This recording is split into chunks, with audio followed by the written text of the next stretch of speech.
Firstly, thank you everyone who's joining us this evening. This is our final online open lecture of the year. It's titled Taking Around the Hat, a Historical Fundraising and Christmas Appeals, and it's spanning 1872 to 1937. We're delighted to have our own archivist, Chris Olver, joining us today, alongside Dr. Sinead Moriarty. She's a lecturer in the English department for Trinity College, Dublin. So Sinead, thank you so much for joining us today. We will have a Q&A at the end of this lecture, so please do bring your questions. There's a Q&A tab maybe at the bottom of your screen or to the right-hand side, and we will try and get through as many as we can. This lecture is also being recorded and it'll be on our website in a few days' time. So for anyone who misses it, please let them know and they'll be able to find it on the website. Anyway, over to you, Chris. Thank you. Great, thanks, Anna. Okay, so first off, I'd like to quickly start by saying I'd like to thank the National Lottery Heritage Fund for making this event possible. Since December 2019, the fund has been providing us funding for the RHN archive service to preserve, catalogue and digitise our collection and share our heritage with the wider community. As part of the project, some of tonight's Christmas appeals, which I will be mentioning, will be digitally available to explore for yourself on our new online catalogue, which can be found on the hospital's website. Okay, thank you. So to begin with, I would like to talk, I'll be sort of talking about the Christmas appeals. And first off, I want to say, to give their context of the Christmas appeals in the wider history of fundraising at the RHN. So the first printed appeal for the hospital was produced by our founder, Reverend Andrew Reid, which was published in June 1854. The majority of the early fundraising was centered on individual donations and securing bequests and collecting subscriptions. Like Reid's other charities, he was aware of the importance of getting financial backing from the City of London. And one of the hospital's main fundraising event, which still survives to this day, is the annual dinner, which was traditionally held at Mansion House. One of the first people to chair the dinner was Charles Dickens, who hosted twice in the 1850s. As the charity continued to grow with more patients admitted to the hospital and more pensioners supported across the United Kingdom, there was an incessant pressure for the hospital to continue to raise money. With the annual subscriptions and live subscriptions providing the bulk of the charity's funding, the hospital was always seeking to attract new supporters. Frederick Andrews, the long-running secretary of the hospital, stated that one of the purposes of the Christmas appeal was to awaken a new interest in the institution, and chiefly that it will secure for its attention and sympathy of the young. The emphasis on young should be noted, as he later in the preface states, "The waste by death yearly thins the ranks of its supporters, and the board have to appeal earnestly for new ones in their place." This is very typical of Andrews and the type of language that he would use, and it should not come as some surprise that he wrote quite a number of the Christmas appeals himself. The appeals therefore aimed at a new type of subscriber, a younger generation who possibly had already gave to other competing national charities. The increase in the cost of design and printing of the pamphlets, as well as the recruitment of known authors and artists, meant they stood out from dreary annual reports from other charities with similar funding models. So what were the Christmas appeals? The Christmas appeals were advertisements for the hospital. They were a printed pamphlet which would issue yearly to subscribers and others, and would regularly contribute a net income of several £1,000s a year to a charity, which is so £2,000 is the equivalent of £164,000 in 1890 in today's money. The pamphlets also seem to contribute to the increase in subscribers and would likely help to encourage bequests and other donations to the charity. The main contributors were the charity secretaries, which was the equivalent of the chief exec, such as Frederick Andrews and Charles Cutting, with the occasional outside help from novelists such as Margaret Oliphant and Edwin Paxton Hood and Huldah Friedrichs. I did not practice these names. In total, there were 56 Christmas appeals produced between 1872 and 1937, with only 37 surviving in the RHN archive service. Some of the others can be found in other collections in the UK, especially the British Library, which holds 7 copies, some of which are not in our collection, such as The Palace of Pain by Edwin Hood, published in 1885. I'd like to now sort of explore some of the Christmas appeals which we have in the archive. So they roughly kind of fall broadly into various different sort of genres. So so some of the genres which we have is kind of like the most popular being being a visit to the hospital. So the visit to a hospital here in Putney Heath, where usually the authors provide a tour of the premises, a layout of the topography, the gardens, the history of the building and institution, as well as giving case studies of the patients that they encounter. The second most popular genre is one which is predominantly focused on the patient's experience or health condition. These works are often merged with visits to the hospital, but also include a sub-genre of travelogues across the United Kingdom to meet pensioners supported by the charity. This is the case in publications such as Feeble Folk in 1899, which was a tour of the West Country, and A Friend of an Hour, published the following year, which is based on a visit to pensioners in East Anglia. The third genre is celebrity-sponsored appeals, either through published letters supporting the charity or through well-known novelists writing appeals on behalf of the charity. And finally, there are later appeals, in particularly from the 1920s onwards, using comic sketches and illustrations more often. For each of these formats, I will pick some examples from of these appeals to highlight a bit more of the details of them.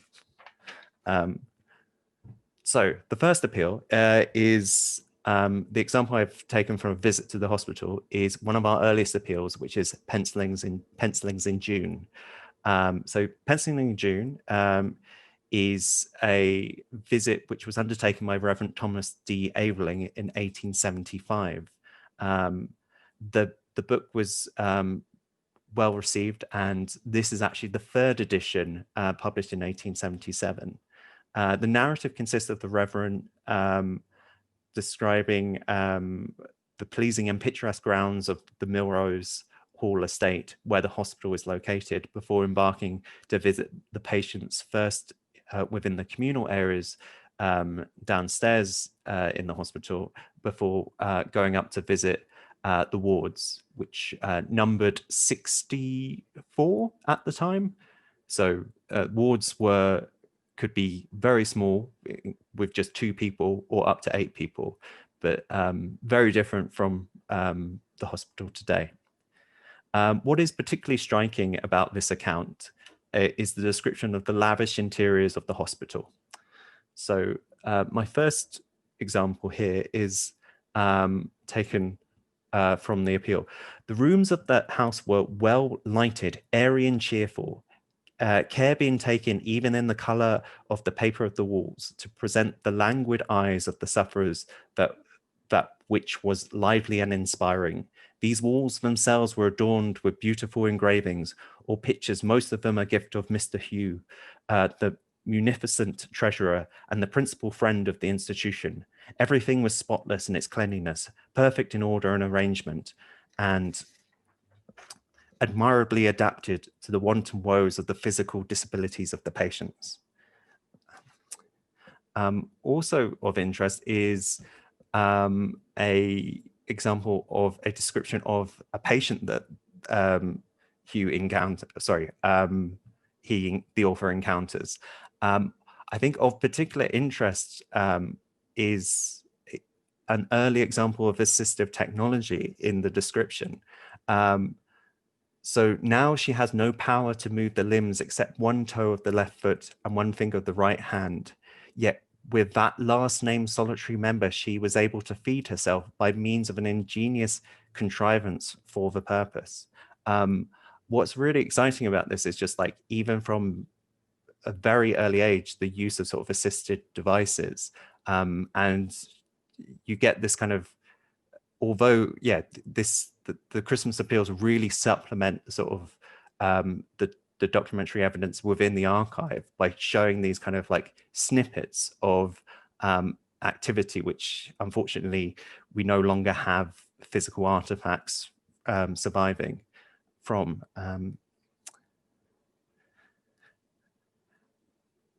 Okay, and finally, from this first example, I wanted to also sort of draw people's attention to this passage here, where again, it's encountering a sort of a male patient who happened to be blind, deaf, dumb, and partially paralyzed. But again, the observation shows that that patient had formed a way of communicating only by making letters and words with his hands. So this again, it's a very interesting account of adaptation before I think there was any sort of official sort of British Sign Language. The next genre I would like to explore is, sorry, I'm just checking the time, is Friends of an Hour, which was written by William Scriven and illustrated by Lancelot Speed and Godfrey Hall. In this publication,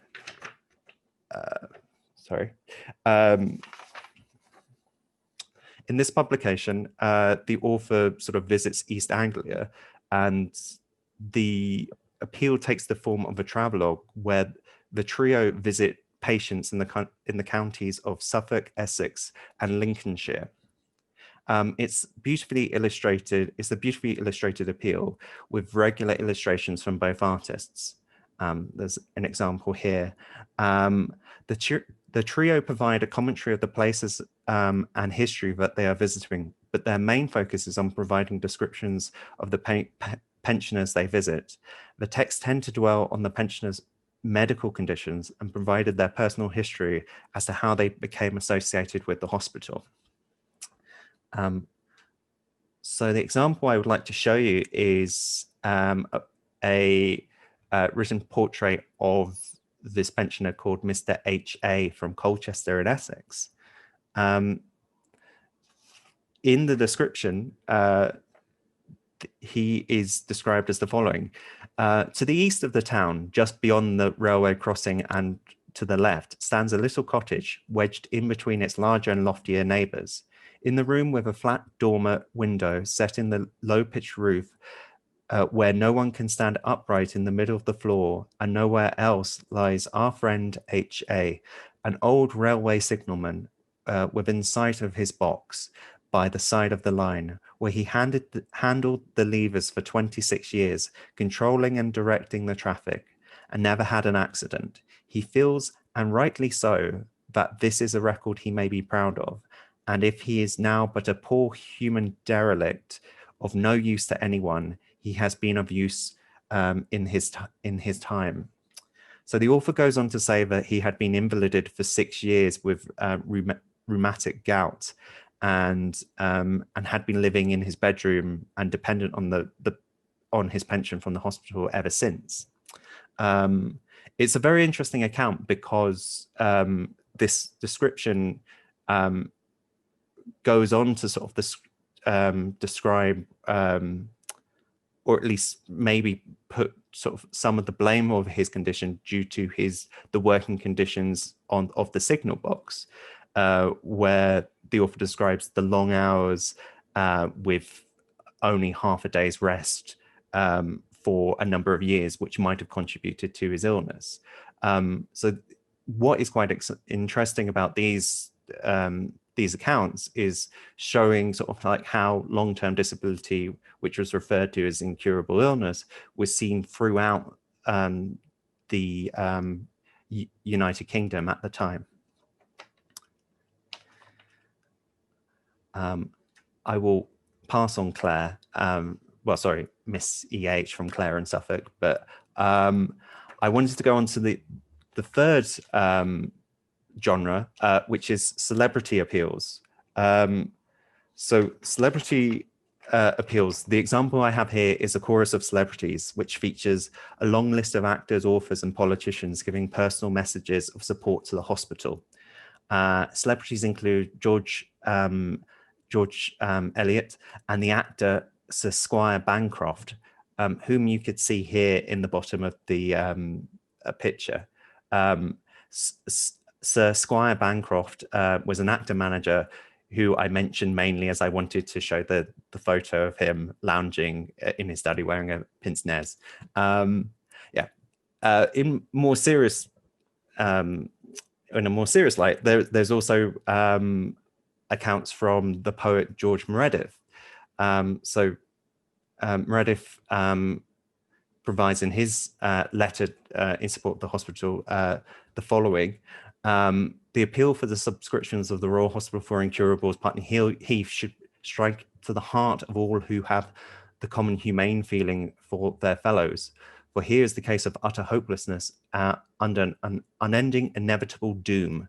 These poor sufferers have past hope and still will draw our breath of life, their positions only to be brought home to the general mind for subscriptions to flow, if we would be worthy of our good repute for charity.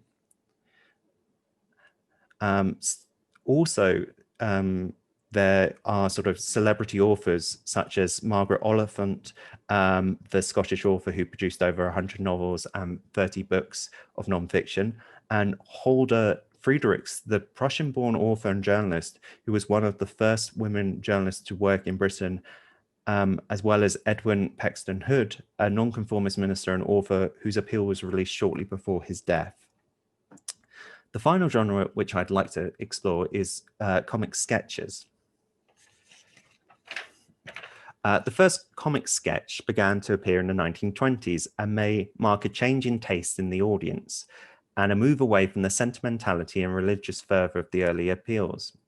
The Christmas appeal, Incurables and Humour, written in 1920, describes in some lecture notes about the history of the hospital, which I found from the 1950s as not a good number, includes a collection of comic skits and sketches collected from staff, patients and visitors at the hospital. The author, whom is possibly the hospital's then secretary, Mr. Charles Cutting, describes the aim of the pamphlet to cause mild fun, which it successfully managed not to exceed. Apart from the tonal shift in attitudes towards fundraising, the appeal is interesting in exploring life in the hospital through the anecdotes and dialogues it contains. In the first comic dialogue, which we have,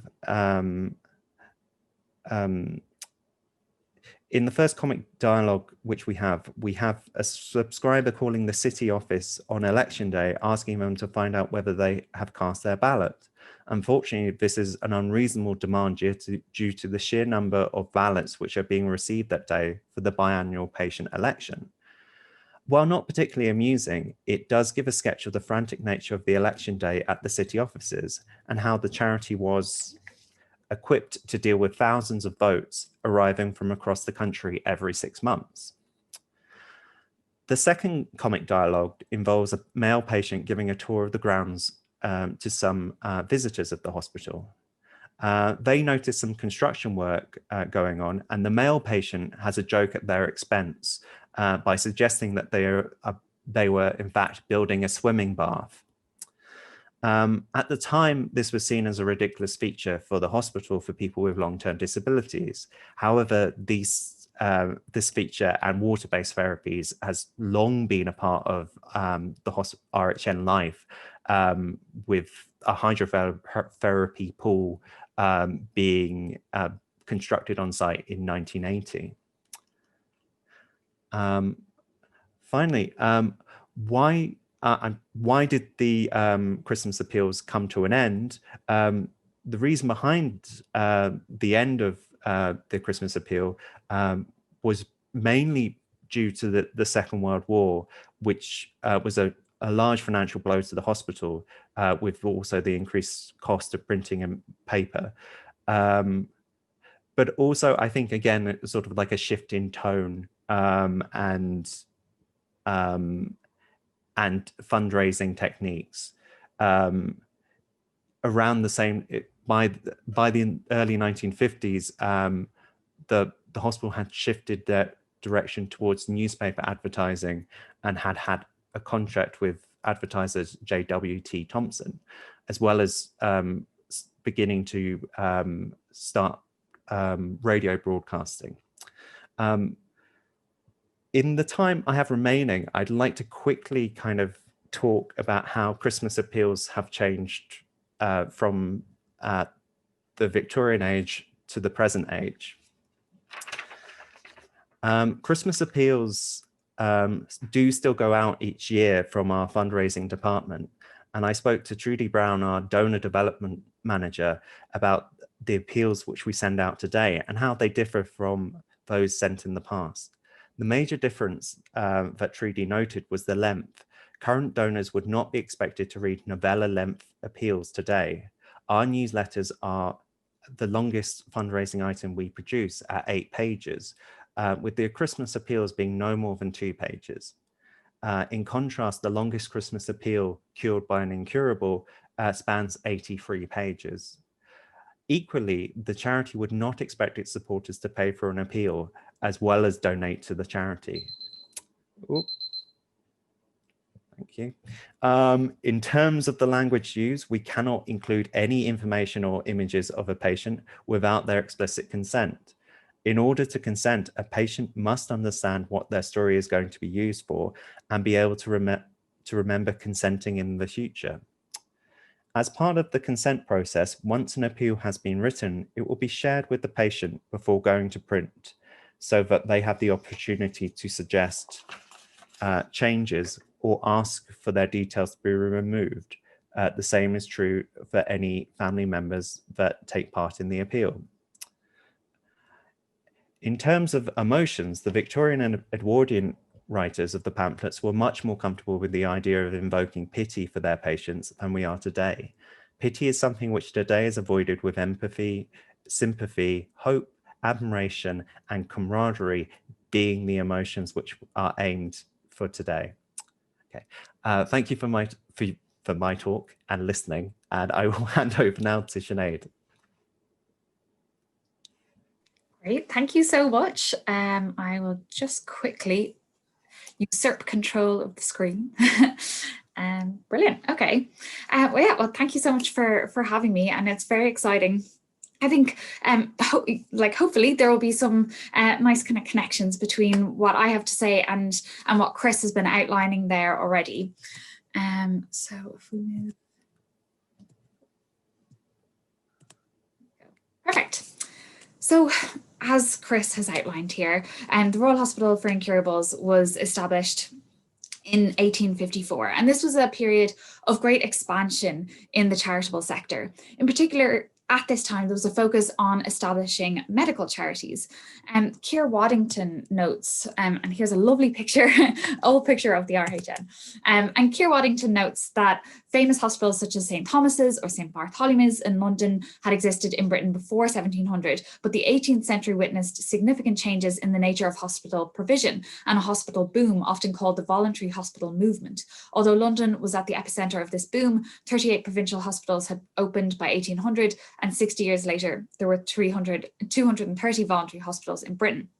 So you can see he's talking about this period, 1860, and there's 230 voluntary hospitals. So there's a real kind of explosion in the voluntary hospital sector. And Martha Stoddard Holmes, who has written about the literature produced around disability in Victorian Britain, says that by the mid-1880s, the income of London charities was greater than that of several independent governments, exceeding the revenues of Sweden, Denmark, and Portugal, and double that of the Swiss Confederation, as the Poor Law Amendment Act essentially proclaimed state aid as a form of punishment rather than simply as a last resort for all the needy. The flood of charitable aid was earmarked for the deserving poor. And this is something that we certainly see in the early documents around the establishment of the Royal Hospital for Incurables. There's language in the founding documents which talk about the charity being aimed at people above the pauper classes. And this is actually something that you see across a lot of these Victorian charities that are set up. There's a great anxiety that people might, as a result of illness, fall into abject poverty and then be forced to go to somewhere like the workhouse, and seeing themselves as fundamentally different from the pauper classes. There's then the establishment of these kind of charities that would act as a safety net for that particular group of society. And what I want to look at today is the fundraising appeals that were created at the RHN, but also to think about fundraising appeals more generally as a body of literature. So I'll look a little bit at Victorian literature and disability. So what was the world into which these appeals were being kind of loosed? What was the literary world? And a lot has been written on illness and disability in Victorian literature and culture. You know, I have some of the titles here, and people like Athena Vretos, Martha Stoddard Holmes, Maria Frawley. Maria Frawley's work is of particular interest to us because she talks about incurable, well, the quote unquote incurable, and so her work is really interesting in our context, looking at the Royal Hospital for Incurables. There's also people like Karen Bourrier who talk about the masculinity in Victorian literature as it's connected to disability. So there's lots of it's a really rich field of research to draw on when we're thinking about how these appeals might correlate with other types of writing. And the Victorian period was, as Martha Stoddard Holmes notes, a time in which afflicted and defective bodies permeated not only the plots of popular literature and drama, but also published debates about hereditary, health, education, work, and welfare. And the proliferation of texts centering on or featuring characters living with illness and disability provide ample material for critical analysis, often discussed in relation to the significant increase that I've mentioned in the charitable sector during the 19th century. But what I think is often overlooked in these discussions is the wealth of fundraising materials produced by these newly established charities in their efforts to secure funding from a public increasingly inundated with such appeals. A key methodology for securing funds has always been storytelling. And as the number of charitable organisations boomed in the Victorian period, fundraising materials became increasingly sophisticated, with authors like Dickens, as we've seen at the RHI, enlisted to create appeals, and celebrities used then, as they are now, to endorse and bring publicity to the newly founded as well as well-established charities. From appeals published and circulated in booklets with removable donation forms at the back pages, like Chris has been exploring here, but also to things like short stories, poems included in popular magazines. For instance, Great Ormond Street Hospital, which was established in around the same kind of time as the Royal Hospital for Incurables, there was a running feature in a children's magazine and Aunt Judy, and that was a way of fundraising actually from young readers as well, in order to fundraise for young patients. So there's really a huge variety of forms of fundraising material produced in this period. And lots of these forms, I think, are explicitly literary, but their value as literary documents has been generally overlooked. And fundraising materials have the power to impact both the personal and the private, so the public.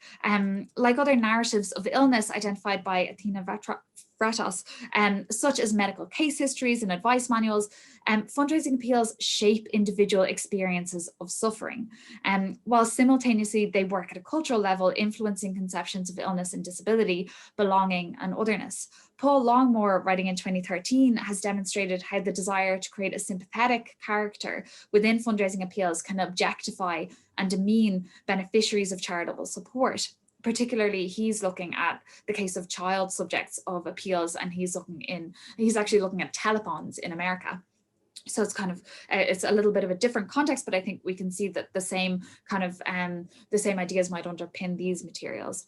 And I think that fundraising materials are a form of literature that has a tangible and sometimes even traceable impact on the lives of people living with illness and disability, and that we should focus on these resources as offering invaluable insights into both wider cultural attitudes towards illness and disability, but also offering us insights into the lived experience of people with chronic or incurable illness or disability when we're looking at the RHI appeals. And in her study, Fictions of Affliction, Martha Stoddart Holmes does reference a small range of Victorian fundraising materials, and I find this part of her study fascinating. She talks about accounts from the School for the Indigent Blind in Surrey and the Asylum for Indigent Deaf and Dumb Children in Surrey as well. Stoddart Holmes notes how the fundraising texts utilize the same appeals to emotional response that she really carefully traces in other Victorian texts in order to demonstrate the transformative appeal of the charity, which will be at the center of the appeal. But I think there's more scope to look at this kind of material. I think the accounts that she looks at in this text, in her 2004 text, give us this fascinating insight into how these charities are positioned, but also how the people, the beneficiaries of these charities are described, and the kind of transformation they go through across this narrative. So there's a clear kind of narrative arc in these stories. I think there's a huge potential to look in more detail at this kind of material. And really, I think the question of the literariness of these fundraising materials hasn't really been addressed in looking at Victorian literature around disability. I argue that fundraising materials should be considered as a valuable form of literature, and that interrogating this literature is essential to understanding broader cultural representations of illness and disability. Fundraising texts were often written by prominent authors, as Chris has been mentioning, and they drew on existing literary tropes in their depiction of the disabled protagonists. And as Chris has also mentioned, the RHN archives include speeches by Charles Dickens. They include appeals written by Mrs. Oliphant, J.C. Parkinson, Halliwell Sutcliffe. These are well-known Victorian authors who are also, in their other work, producing material in and around representing illness and disability. Dickens, in particular, is well known for his depictions of characters who are living with different illnesses and disability. Also, he wrote for Great Ormond Street, while at the same time creating these, enduring depictions of children who are living with illness and disability and children who die in his work. So I think there's huge scope to look at how these fundraising texts are working and how they might correlate to the other writings of the authors who produce them. And the early fundraising texts, which we're exploring here from around 70 or so years of the hospital's history, are of particular interest to me, certainly, and I think more generally, because they're often structured as short stories, as poems, as articles, and they appeared both in periodicals and magazines, as well as being published as pamphlets for distribution to existing supporters. And the archives of the RHN provide an important opportunity to examine representations of illness and disability in Victorian literature through an analysis of this under-examined literary form. I think that fundraising literature more broadly is an overlooked but important resource that we can use in creating a fuller picture of how disability and illness were depicted and understood, particularly in Victorian culture, when so much has already been, investigated, talked about, in terms of representations of disability in Victorian literature and culture. Well, and these texts, what they can offer, I think, is a unique opportunity to chart the practical impact that this kind of literature can have on the lives of people living with illness and disability. So I'm going to look a little bit more in depth at the actual appeals now. So Martha Stoddart Holmes writes that when these narratives speak at all about disability, they tell us that it is alien, terrifying, tragic, that it transforms your life in overwhelmingly negative ways, and that it is normal to feel horrified, relieved, and inspired, all from a safe distance when we encounter disability. I'm so glad I'm not disabled. I'm so impressed with the achievements of those who are. This is what she's kind of summarizing the approach. And she says, my objection here is not with any of these feelings per se, but with the fact that there are so few others suggested by the textual and visual narratives that train us how to picture, talk about, and enact relationships to our own and others' bodies shaped by the able-disabled binary. And And these tropes, which pervaded Victorian literature, are evident in the early appeals which were produced by the Royal Hospital for Incurables. The famed Victorian author, who Chris has already mentioned, the Scottish author Mrs. Margaret Oliphant, wrote the 1870 appeal titled House of Peace.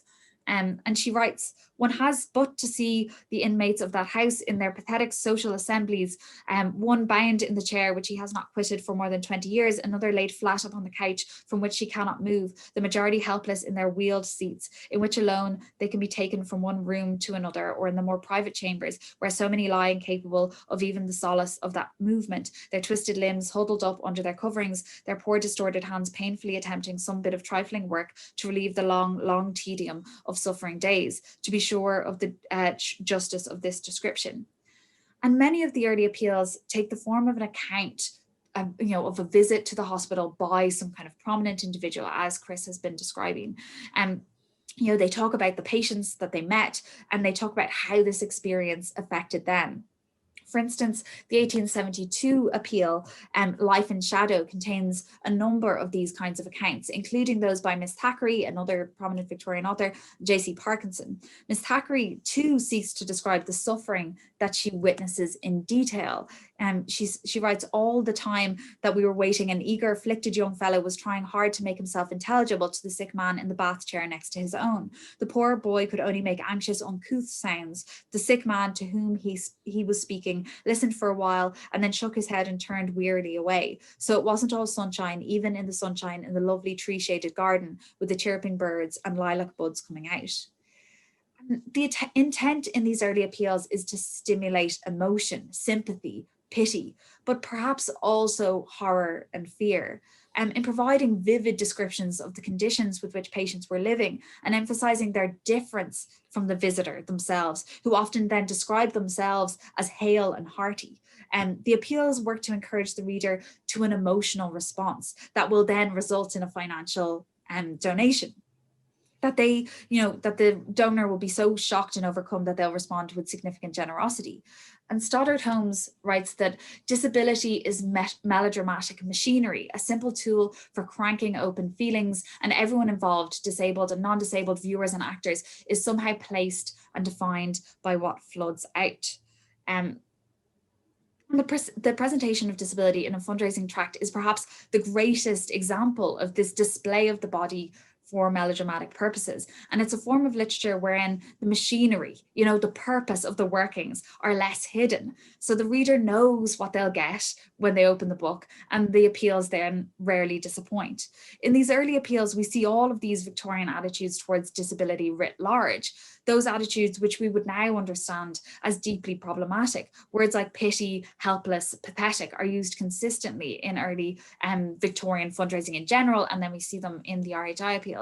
And Daniel Siegel in Charity and Condescension, which is a really fascinating text, argues that the charge of condescension has been freely levelled against Victorian missionaries, essayists, mistresses, husbands, clergymen and social workers. Nevertheless, we inherit our distaste of condescension from them, a distaste that appears especially acute when we notice that just decades before, condescension had been considered a great social virtue.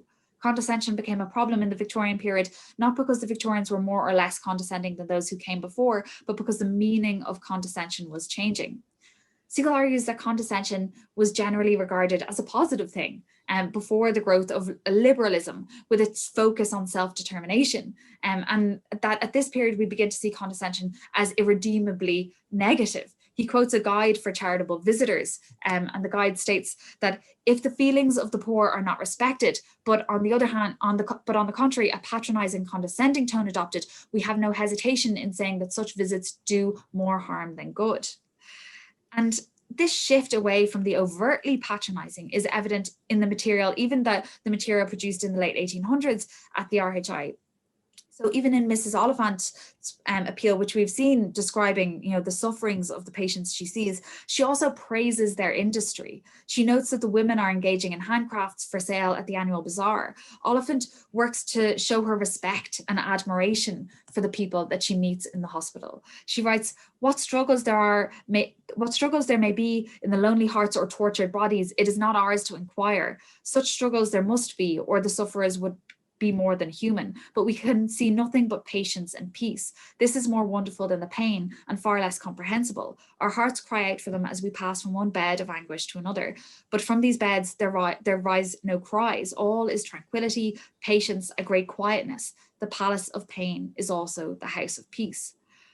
And this admirable, quote unquote, incurable, is always seen as admirable for their endurance, for their cheerfulness in spite of pain. And this is a persistent theme in a lot of the early fundraising appeals. In 1870, Mrs. Oliphant can speak of the patience and peace she encounters. While we see as late as 1916, the appeal called The Hospital Farm, which differs markedly from Mrs. Oliphant's work in many ways, but yet this appeal also speaks of the self-mastery, self-sacrifice, patience and heroic endurance of the patients and residents at the RHI. Athena Vretas in Somatic Fictions, Imagining the Illness in Victorian Culture, writes that despite repeated attempts to make the individual and the social coalesce, 19th century representations of illness reveal a persistent sense of disjunction between individual physical experience and the cultural discourses through which that experience was shaped or defined. On the one hand, the human body was perceived as a private domain, a concrete foundation for the self that preceded the violence of cultural and linguistic appropriation. On the other hand, the body seemed unable to sustain this fiction of self-sufficiency. And I think that there's a tension in these appeals, particularly the early appeals, between display and concealment. Names are consistently withheld, even the names for individuals who appear in photographs in some of the later appeals. Often we're only given initials, while individuals who appear in photographs in appeals such as Our Pensioners Appeal from 1911 are listed only as another beneficiary. But the amount of detail being offered about many patients, their physical body, their life history, their interests, their anxieties, their prospects, it's immense. And the facade of privacy is maintained through some of these concealments, but the revelations are perhaps much greater than that which is withheld. We see images of people in beds, in wheelchairs, in their own homes and in the wards of the hospital. We see images of those patients who have recently passed away. One example of this appears in Our Pensioners, which features an image of an older woman who we see here, and she's listed, the label of this photograph says, another beneficiary recently deceased. So the appeals attempt to reconcile the kind of salacious desire for information by the reading public and the giving public as well, trying to ensure that that desire is met. But they're trying to kind of reconcile this desire with the enduring perception of illness and the body as a private domain. In fiction, the desire for knowledge, for a glimpse into this private domain, is somewhat removed from the real lives, real bodies and homes of people living with disabilities. But here in the fundraising literature, there isn't that kind of same separation. These stories are the stories of people whose lives mostly go unrecorded, but here they're memorialized. These are the homes into which most people would never have ventured. Yet the appeals offer a contemporary audience a glimpse into these hidden worlds, the quote unquote real worlds which reflect the sensational fiction which abounded at the time. In some ways, they still offer this glimpse, but it's to us, to the researchers who might seek to find the stories of individuals whose lives have often passed unnoticed, who were spoken of and for, but who rarely speak themselves. And while some images in the appeals might seem exploitative and arguably are, the kind of images that I mentioned showing people in bed, where it's unclear whether they've consented to the photograph. And now we invest so much in this idea of consent. I worked in fundraising, and this is central to our ideas, not creating exploitative imagery, making sure that everybody who is in a photograph consents fully, understands what it's going to be used for, so this is fundamental to contemporary fundraising. But it obviously was very different in what they were doing at that time. So even though some of these images might seem exploitative, there are other images where people are clearly composed. Men and women appear in formal dress, wearing elaborate hats, sitting forward, posing for the camera. And there are also a number of appeals which purport to offer the perspective of the patient or pensioner. So there's two different groups of people receiving care at the RHN or through the RHN. So you have patients who live on the site and receive direct care, and then you have the pensioners who Chris mentions who receive a stipend, and they live out in the community, and it's some of those people who Chris mentioned in the appeals where there's representatives of the hospital who go out and interview them or kind of check up on them and then provide reports back in the appeals. So there are a number of appeals which purport to offer this perspective of the patient or pensioner. Appeals like the 1907 Christmas appeal called My First Year in the Royal Hospital for Incurables, Putney Heath by a Patient. And I think there's a noticeable shift towards focalizing the appeals through the perspective of patients and pensioners in the early part of the 20th century. While many of the early appeals are accounts of visits to the RHI by prominent individuals, or visits by pensioners or visits to pensioners by clergy or supporters of the hospital, appeals like the 1907 one and the 1912 Thoughts of an Incurable, which is written in the form of a year of diary entries, ostensibly at least by a patient, they at least provide a pretense of allowing the individual to speak for themselves. These texts are a further indication of the shifting attitudes towards illness and disability and the liberal investment in self-representation and self-reliance. Even greater changes in the styles and form of fundraising materials is evident in appeals like the 1926 appeal. So Chris mentioned how the appeals become kind of comic, and we see this in a number of the appeals, and they're remarkable literary documents. So we've got this appeal, Taking Around the Hat, which is mentioned in the title of our talk, from 1926, and also the 1933 Confessions and Recollections of a Committee Room Table, which is, I am joking you not, written from the perspective of a table. And so the 1926 appeal is a comic depiction of the act of fundraising itself. There are a few emotive descriptions of beneficiaries, certainly, but mainly what the text is it's talking about the act of asking for donations. It creates characters of stock types. It's a self-referential appeal about appeals. This is a quotation from it, and it talks about the personage who is really clever at taking around the hat is cast in a mold all of his own. So what this demonstrates is that, fundraising material has its own literary tropes at this point. And the fundraisers are depicted as well-dressed women and men going around in top hats, in fur coats with dainty purses, and the donors and the fundraisers are both made figures of fun in this appeal. So we have here the grumpy older man who's kind of handing over a fistful of notes. We have another image of a kind of flirtatious young fundraiser who's chasing after a well-dressed young man to pin a ribbon on his lapel, so he'll have to give a donation. And amongst this comedic material, there certainly are descriptions of, one of the descriptions in this appeal talks about sadly stricken invalids who would rather perish than descend to pauperism. But the overall tone is markedly different, and the awareness of fundraising as a world of its own, with stock figures, with conventions, which can be mocked, marks a notable shift in the kind of materials being produced for RHI readers. The 1933 appeal is similarly unusual. It's narrated, as I said, by a table, which acts as the committee room table for board meetings. And the table describes the many sights and scenes that it has been witness to, including, rather astonishingly, the account of a board meeting in which a member of the board suddenly and tragically dies. The table describes itself, calling itself, I am an old-fashioned oblong table at which 12 or 14 persons may sit. And it says that he's going to be moved into the nurse's home, but he may be said to have died in harness. It's an appeal which again seeks to strike a comedic tone, but also speaks about the history and longevity of the charity. Here, rather than the early appeals, which are talking about this as a kind of new charity, here this is speaking about a well-established charity. It's looking back to the Victorian period in order to kind of speak to the authority that the charity has gained in those years. And while the appeals certainly change significantly in style, a persistent theme across all of the appeals is a focus on the donor, sometimes above and beyond the focus on the beneficiary. And Stoddard Holmes writes that for their part, the texts of charitable groups and individuals often make the prospective helped person secondary to the personal satisfactions of sympathy and charity. And because the fundraising appeals are a very specific form of literature, a literature which seeks to stimulate action, giving money, on the part of the reader is nearly always at the center of the appeal, whether this is overt or covert. The 1910 appeal, Not Abandoned, by the well-known author Halliwell Sutcliffe, begins with a poem where Lady Charity is envisioned making appeals to the great and good. And I won't go through too much of that because we're running out of time. and my usefully, this is, here we go. There we go. So this is the appeal at the beginning.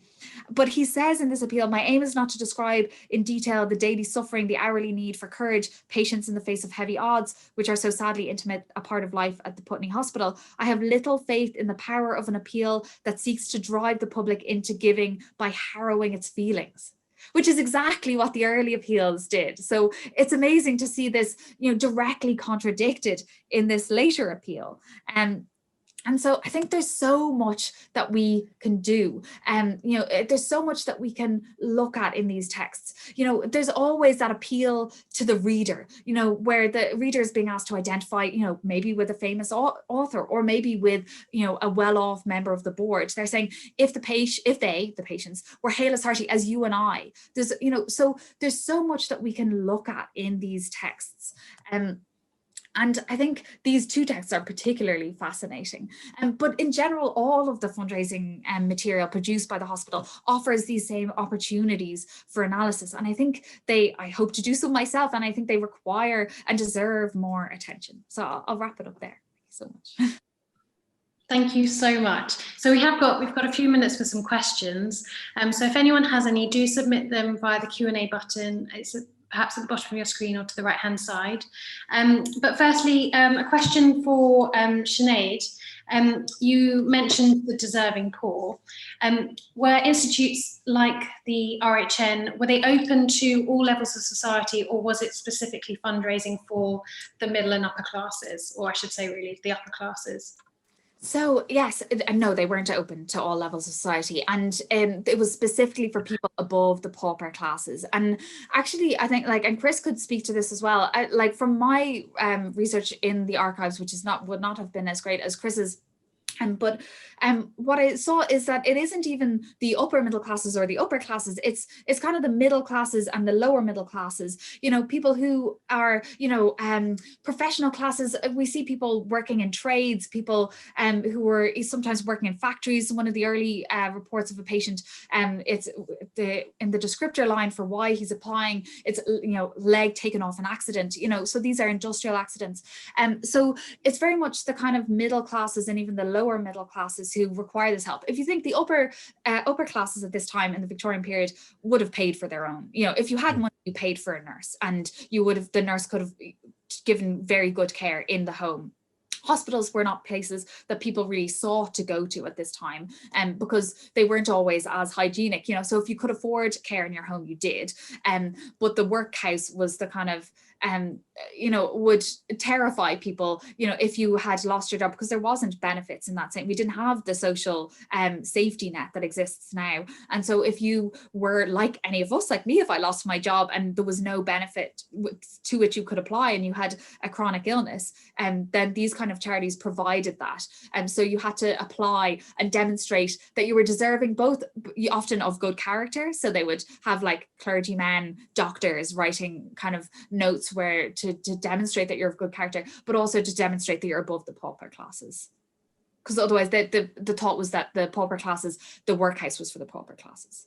They had been, they had been provided for, they weren't requiring of help, but obviously, it felt to the middle classes and above that obviously they shouldn't be in the pauper, they shouldn't be going to the workhouse. That was utterly inappropriate. Wow, thank you. Yeah, it's fairly stark. Yeah, it paints quite a stark picture, really. It does. A question for Chris. For anyone who's interested in maybe seeing a few more of the materials, because obviously we've seen a few, just the photos or just a snapshot of some of the pamphlets and appeals. How can people access the archives? Can they subscribe? Right. So in terms of accessing the archives, unfortunately, due to COVID-19 restrictions, we're not allowed sort of external visitors on site for the foreseeable future. When that changes, we will be sort of opening up and taking appointments to come to the archive. So that would be from Monday to Tuesday from 10 to 4. And you could, but you can have a look at sort of the material which we have using our online catalogue. So our online catalogue has been launched, but more sort of descriptions will be coming in due course. but also the online catalogue will also hold digital material from the archives. So what you will find is you'll find Christmas appeals there, you'll find Victorian casebooks, you'll find thousands of sort of photographs of the hospital dating back from the time as the Royal Hospital for Incurables to later on to the modern day. So yeah, please look at our website or email me for more details. Great, thank you. And I've got another question come through. You both mentioned occasions where patients' voices were included in the appeals, even if mediated. To what extent do reported or direct patient testimonies appear in the appeals, and how does this change through time? So do we hear actual patients' voices in any of the appeals? Do I think give their own testimonies at any point, do you know? I mean, I would say that the Christmas appeals I've seen, there are sort of like examples of patients' voices, but it's whether you can actually kind of verify that they are actually the patients who are saying it. Because as Sinead has pointed out, some of these is kind of like either anonymized or sort of, you know, or there's a famous one, which is a diary of a patient with incurable illness. And there's a possibility that was just written by the secretary. I mean, there's a strong possibility. But I think certainly when it comes to sort of like the later sort of like 20s and 30s, I think there's far more kind of evidence of kind of patients' voices. I would also say the travel log as well. There's a lot more kind of like dialogue coming out of sort of like patients' stories. But yeah, I'm sure Sinead has possibly more to say. Yeah. Oh, Sinead, you're muted. Sorry, thanks. One of the dangers of Zoom these days, a number of times. Yeah. One of the things that I find really interesting looking at some of the appeals is where you see the same patient appear across different appeals. There's one young woman noted across a number of different appeals in that selection that included I think it's the one where there's 3 appeals together that I mentioned in my talk. And so they all mentioned this, a young woman, they all describe her as very good looking, kind of full of life young woman who's paralyzed from the neck down. And they're kind of shocked at this, but they all describe the way in which she's learned to write using a pen in her mouth. And what I find interesting is these insights that we get into people's lives. So whether we can take for as accurate the quotes that are attributed to patients. No, I don't think we can, because we can see that some of them, they're a little bit too kind of handy. And I've worked in fundraising myself. I know that like we're always looking for a good quote, but I think that like now obviously we wouldn't quote people unless it was accurate, but I think then probably that it wasn't as strictly adhered to. But I think what we can get is an insight into people's lives. Like, look at these photos. These are photos of real people. They're photos, of men playing billiards. Look, if we look at the accounts and we kind of analyze them in the same way that we do other kind of literary accounts, and think about how is this person being constructed, and especially where we can see individuals who appear across a number of appeals, what are the similarities there? So I think they do offer us an insight into people's lives. Whether, I don't think we can take them as directly the thoughts of the person. But I do think we can still get that insight through the appeals. Thank you. And the next question we've got, did the royal title in the Royal Hospital make a big impact in terms of fundraising?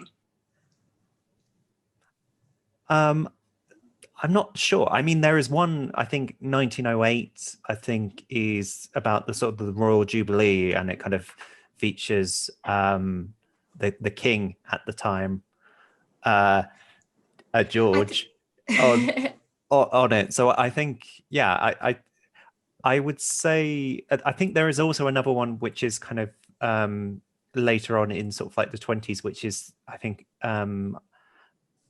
there's the Prince of Wales, either Princess Wales or sort of like the Duchess of York visiting the hospital. So I think that there is, sometimes it's used thematically.